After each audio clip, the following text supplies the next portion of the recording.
The first episode of Boots opens with Cameron sitting nervously in front of a Marine recruiter, pretending he wants to serve for freedom in America, when really he just wants to escape his old self.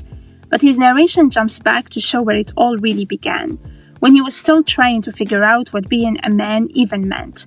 Growing up closeted, bullied, and awkward, Cameron always felt like two versions of himself, the one everyone saw and the one trapped inside. His only real friend, Ray, calls one day and says he's joining the Marines after getting discharged from the Air Force for an eyesight problem. That sparks something in Cameron, even though he's terrified, especially after realizing being gay is still illegal in the military. With no money for college and family always on the move, he decides to enlist anyway. Soon, he and Ray are shipped off to Paris Island, where chaos greets them the second they arrive. Drill instructors scream at everyone, recruits panic, and Cameron's thrown onto the famous yellow footprints, realizing this is nothing like the new life he imagined. Sergeant McKinnon takes command, backed by Sergeants Knox and Howitt, who instantly humiliate Ray and nickname him Bento. Meanwhile, Cameron's mom, Barbara, finds out through his brief scripted phone call and rushes to the recruiter's office furious. The recruiter lies, saying her son's thriving, but Barbara knows he's in over his head. At boot camp, Cameron's falling apart fast. His head's shaved, he's yelled at non-stop, and he barely sleeps. The first night, he whispers to Ray that he made a huge mistake.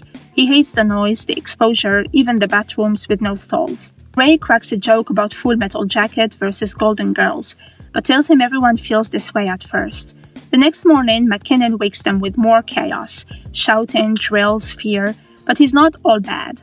When one of the recruits with darker skin struggles with razor burn, McKinnon quietly swaps their shaven cream for a gentler one. It's a small gesture that hints there is some humanity under all that toughness. Then comes the first big challenge, the initial strength test. 3 pull-ups sounds simple, but it's the difference between staying or being sent home. Cameron plans to give up, but when he sees bullies targeting John, he pushes through and finishes, proving something to himself. Then everything spirals when Sergeant Knox assaults Ray during a rifle session, forcing McKinnon and Captain Fajardo to step in. Knox gets suspended, but Cameron blames himself for what happened. That night, his inner voice reminds him they have to toughen up, and when Ray returns, he reassures him that Knox is gone and they'll make it out together. Just as Cameron starts to breathe again, McKinnon introduces a new drill instructor, Sergeant Sullivan, a terrifying, no-nonsense type who seems to enjoy breaking people down. He puts the recruits through a brutal drill and tells them their real enemy isn't out there, it's their own weakness. The episode ends with Cameron realizing that boot camp isn't just about surviving the Marines, it's about surviving himself.